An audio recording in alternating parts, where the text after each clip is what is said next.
அனைவருக்கும் வணக்கம். கடகராசிக்காரர்களுக்கு இந்த ஏப்ரல் மாதத்தில் திடீர் கோடீஸ்வர யோகம் என்று சொல்லக்கூடிய வகையில் எந்தெந்த நிகழ்வுகள் அமைய போகின்றன? கடகராசிக்காரர்களை பொறுத்தவரைக்கும் நவ கிரகங்களும் பெரும்பாலும் சாதகமான சூழலை உருவாக்குவதோடு மட்டுமல்லாது அஷ்டமத்தை விட்டு கிரகநிலைகள் விலகுவதால் மிக பெரிய அளவிலான வளர்ச்சியையும் முன்னேற்ற வாய்ப்பையும் சந்திக்கக்கூடிய முதன்மையான சந்தர்ப்பம் இந்த வேளையில் கடகராசிக்காரர்களாகிய உங்களை தேடி வருகிறது. பெருவாரியான கிரகநிலைகள் மிக சாதகமான பலன்களை ஏற்படுத்தி கொடுக்கக்கூடிய அமைப்பில் மாறுவதால் பல வகையான காரிய தடைகளும் சிரமங்களும் சிக்கல்களும் விலகுவதோடு கடகராசிக்காரர்களுக்கு எதிர்பார்க்கக்கூடிய காரிய வெற்றிகள் நிறைவாக உங்களை தேடி வரக்கூடிய நல்ல மாதமாக இந்த ஏப்ரல் மாதம் அமைய போகிறது. பெரும்பாலான கிரகநிலைகளின் அமைப்பு எப்படி இருக்கிறது என்று பார்க்கக்கூடிய இந்த வேளையில் கடகராசிக்காரர்களுக்கு சிறப்பான நல்ல செய்தி நிச்சயமாக கிடைக்க போகிறது.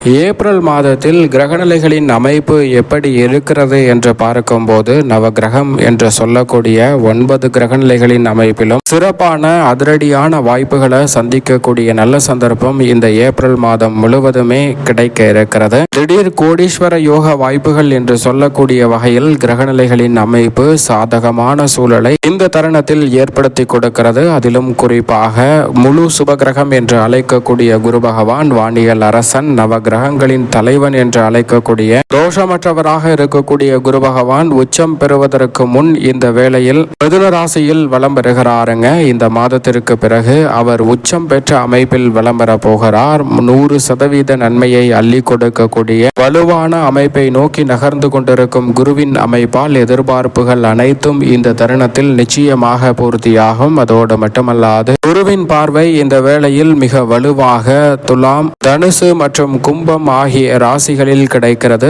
குரு பார்க்கின் கோடி நன்மை என்று சொல்லக்கூடிய வகையில் நீங்கள் எதிர்பார்ப்பதை விட சிறப்பான நல்ல வாய்ப்புகளும் சந்தர்ப்பமும் குருவினுடைய சுப பார்வை பதியக்கூடிய இந்த வேளையில் நிச்சயமாக கிடைக்க இருக்கிறது. அதோடு மட்டுமல்லாது நவ கிரகங்களிலே நீதி தவறாத, நடுநிலை தவறாத மிக முக்கியமான கிரகமாக பார்க்கக்கூடிய சனி பகவான் முழுமையாக அவரது சமகிரகமான குருவின் ஆட்சி வீடான மீன ராசியில் வலம் வருகிறாருங்க.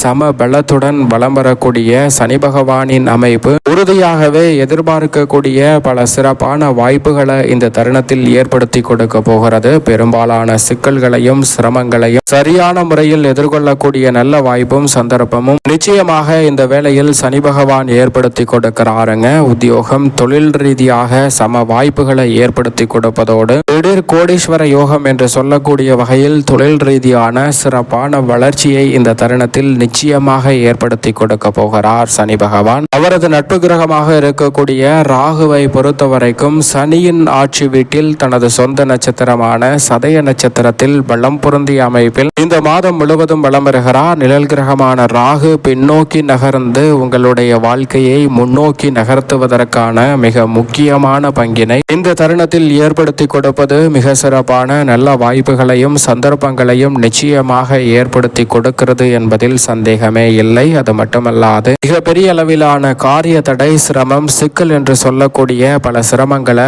மோட்சக்காரகரான கேது சூரியனின் ஆட்சி வீட்டில் சிம்ம ராசியில் வலம் வருவதால் ஏற்படுத்தி கொடுக்கிறார். எதிர்மறையான சிந்தனை, கற்பனையான பயத்தை நீக்கக்கூடிய நல்ல சந்தர்ப்பத்தை இந்த ஏப்ரல் மாதம் முழுவதுமே நிழல் கிரகமாக கருதக்கூடிய ராகு மற்றும் கேது பின்னோக்கி நகர்ந்து உங்களுடைய வாழ்வில் முன்னோக்கி நகர்வதற்கான முதன்மையான வாய்ப்பையும் சந்தர்ப்பத்தையும் ஏற்படுத்தி கொடுக்கிறது. எனவே சரியாக பயன்படுத்திக் கொள்ளுங்கள். இந்த 4 வலிமை வாய்ந்த கிரகநிலைகளை தவிர்த்து மற்ற கிரகநிலைகளை பார்க்கும் போது செவ்வாய் மிகவும் வலுவாக இந்த ஏப்ரல் மாதம் 1ஆம் தேதியிலிருந்து மிக வலுவாக இந்த மாதம் முழுவதுமே அபரிவிதமான மாற்றத்தை ஏற்படுத்தி கொடுக்கக்கூடிய வகையில் குருவின் ஆட்சி வீடான மீனராசியில் வலம் வர போகிறாருங்க. சனியுடன் இணைவது சற்று சாதகமற்ற அமைப்பு என்று பார்க்கப்பட்டாலும் கூட செவ்வாய் குருவின் ஆட்சி வீட்டில் வலம் வருவதால் நிச்சயமாக எதிர்பார்க்கக்கூடிய பல நல்ல வாய்ப்புகள் அதிரடியாகவும் தடாலடியாகவும் கிடைக்கக்கூடிய சந்தர்ப்பம் இந்த தருணத்தில் செவ்வாயின் அமைப்பால் மேசராசிக்காரர்களுக்கு உண்டு. தயக்கமாக பல பணிகளை செய்ய வேண்டும் என்று இருந்த சூழலில் தயக்கமில்லாமல் விரைவுபடுத்துவதற்கான வாய்ப்பு இருக்கிறது. ஆனால் சனி செவ்வாய் சேர்க்கையின் காரணமாக சில சிக்கல்கள் வரலாம். சற்று கவனத்துடன் இருப்பது நல்லதாக பார்க்கப்படுகிறது.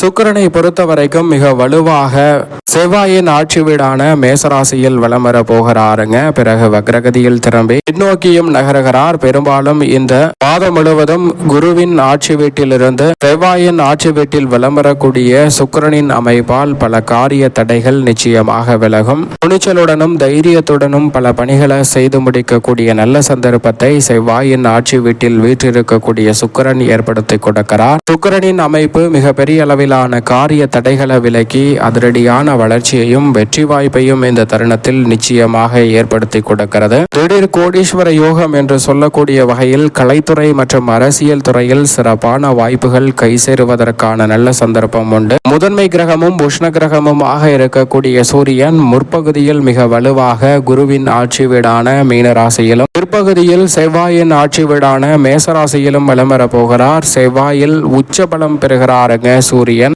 ஏப்ரல் 13ஆம் தேதி முதல் உச்சபலம் பெறக்கூடிய சூரியனின் அமைப்பால் நினைத்ததை நினைத்தவாறே செய்து முடிக்கக்கூடிய நல்ல சந்தர்ப்பம் உறுதியாகவே கிடைக்க இருக்கிறது. 14ஆம் தேதியிலிருந்து சூரியன் உச்சபலத்துடன் விளம்பர போகிறாருங்க. எனவே இந்த மாதத்தின் பிற்பகுதியில் மிக சிறப்பான அதிர்ஷ்டயோக வாய்ப்புகள் உங்களை தேடி வரக்கூடிய முதன்மையான சந்தர்ப்பம் உண்டு. கிருஷ்ண கிரகமான சூரியனின் அருளால் பல தடைகள் நிச்சயமாக விலகும். முக்கூட்டு கிரகமான சுக்கிரன் மற்றும் சூரியன் பெரும்பாலும் இணைந்து வலம் வரக்கூடிய வேளையில் அற்புதமான வாய்ப்புகள் கிடைக்கும். அதே போன்று வித்யா காரகரான புதனும் 6ஆம் தேதி முதல் நீச்சம் பெற்று குருவின் ஆட்சி வீடான மீனராசியில் வலம் வருகிறார். அதற்கு முன் சனியின் ஆட்சி வீடான கும்பராசியில் வலம் வருகிறார். இந்த மாதத்தின் பிற்பகுதியில் நீச்ச நிவர்த்தி பெற்று செவ்வாயின் ஆட்சி வீடான மேசராசியில் வலம் வருகிறாருங்க. இப்படி வித்யாகாரகரான புதன் இருமுறை மாற்றத்தை சந்தித்தாலும் மிக சிறப்பான வாய்ப்பை நீச்ச நிவர்த்தி பெற்றதற்கு பிறகு உறுதியாகவே ஏற்படுத்தி கொடுக்கிறார். சந்திரன் 12 இடங்களிலுமே மாறி மாறி வலம் வர போகிறார். நன்மை தீமை கலந்த ஒரு அமைப்பை தான் ஏற்படுத்துகிறார். இப்படி நவ கிரகநிலைகளின் அமைப்பானது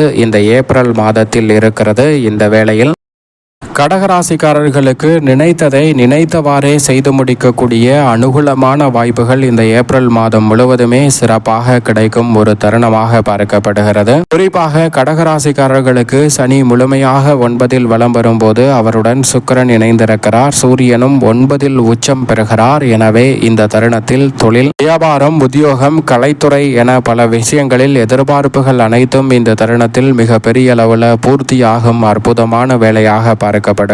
முக்கூட்டு கிரகநிலைகள் முழுமையாக அஷ்டமத்தை விட்டு நீங்குவதால் இந்த தருணத்தில் நீண்ட நாட்கள் எதிர்பார்த்து காத்து கொண்டிருந்த ஊதிய உயர்வு, பதவி உயர்வு, சிறப்பான தொழில் ரீதியான வாய்ப்புகள் போன்ற அனைத்துமே இந்த தருணத்தில் உறுதியாக கடகராசிக்காரர்களுக்கு கிடைப்பதற்கான சந்தர்ப்பம் உண்டு. திடீர் கோடீஸ்வர யோகம் என்று சொல்லக்கூடிய வகையில் எடுத்த காரியம் அனைத்திலும் மிக சிறப்பான காரிய வெற்றி நிச்சயமாக உண்டு. உடல்நல ஆரோக்கிய தொல்லைகள் கட்டுக்குள் வருவதோடு மனக்கவலையும் விரயங்களும் இந்த தருணத்தில் நிச்சயமாக விலகும். மனக்கவலையில் பல வகையான அதிரடியான மாற்றத்தை சந்திக்கக்கூடிய முதன்மையான சந்தர்ப்பம் கிடைப்பதால் பெரும்பாலான நெருக்கடிகளும் சிரமங்களும் விலகி நன்மை நிறைந்த ஒரு தருணமாக இந்த வேலை அமையக்கூடிய சந்தர்ப்பம் நிச்சயமாக உண்டு. தொழில் வளம் சிறக்கக்கூடிய வகையில் பல காரியங்களை அதிரடியாகவும் சிறப்பான வளர்ச்சி நிறைந்தவையாகவும் இந்த தருணத்தை மாற்றிக்கொள்ளக்கூடிய வாய்ப்புகள் உறுதியாகவே கிடைக்கிறது. ஆடை ஆபரண சேர்க்கைக்கான சந்தர்ப்பத்தை 4 மற்றும் 11ஆம் இடத்தின் அதிபதியான சுக்கிரன் 9இல் வலம் பெறுவதால் ஏற்படுத்தி கொடுக்க போகிறாருங்க. நீங்கள் நினைப்பதை விட தொழில் ஸ்தானத்தை வலுப்படுத்தும் சுக்கிரனின் அமைப்பால் தொழில் ரீதியான வளர்ச்சி நிச்சயமாக உண்டு. சுகஸ்தானத்தை சப்தம பார்வையால் பார்ப்பதால் பல சுபகாரியங்கள் தடையில்லாமல் கைகூடும். திருமணம், காதுகுத்து, வளகாப்பு என பல்வேறு வகையான சுப நிகழ்வுகளை இந்த தருணத்தில் சிறப்பாக நடத்தி முடிப்பதற்கான முதன்மையான யோகம் உறுதியாகவே கிடைக்கிறது. குரு பகவான் விரயத்தின் இறுதியில் இருக்கிறார். மிக விரைவில் உச்சம் பெற போகிறார். எனவே மிக சிறப்பான நல்ல வாய்ப்புகளும் சந்தர்ப்பங்களும் பிரச்சனையின்றி உங்களை தேடி வருவதற்கான முதன்மையான யோகம் உண்டு. வாங்கிய இடத்தை விட்டுவிட்டோமே என்ற கவலை வேண்டாம். புதியதாக இடம் வாங்கக்கூடிய முதன்மையான யோகம் இந்த தருணத்தில் உறுதியாகவே கிடைக்கிறது. சனி செவ்வாய் இணைந்திருப்பது சற்று சாதகமற்ற அமைப்பு என்று பார்க்கப்பட்டாலும் கடகராசிக்காரர்களுக்கு அது பெரிய பிரச்சனையை ஏற்படுத்தி விடாது. ஏனென்றால் அஷ்டமத்தை விட்டு விலகி செவ்வாயும் முழுமையாக 9இல் இணைந்திருப்பதால் மிக சிறப்பான முன்னேற்ற வாய்ப்புகளை தடை தடையில்லாமல் சந்திக்கக்கூடிய நல்ல சந்தர்ப்பம் உண்டு. எதை செய்தாலும் சற்று சிக்கல் இல்லாமல் செய்ய முயற்சி செய்தால் சனி செவ்வாய் இணைந்தாலும் பெரிய அளவிலான பாதிப்புகள் இல்லை. இந்த தருணத்தில் புதிய பங்குதாரர்கள், வாடிக்கையாளர்கள் என அனைவரையும் சற்று கவனத்துடன் கையாண்டால் சிரமங்களை தவிர்த்து அதிக நன்மையை உறுதியாகவே மேற்கொள்ள முடியும். மேலும் இந்த தருணத்தை சாதகமாக மாற்றிக்கொள்ள நிச்சயமாக இந்த வேளையில் கடகராசிக்காரர்கள் உறுதியாகவே இந்த ஏப்ரல் மாதத்தில் கால பைரவரை வழிபாடு செய்யுங்கள். கால பைரவர் வழிபாடு செய்வதால் அமோகமான வளர்ச்சியும் முன்னேற்றமும் திடீர் கோடீஸ்வர யோகம் என்று சொல்லக்கூடிய வகையில் உறுதியாகவே கிடைக்கும் கடகராசிக்காரர்களுக்கு.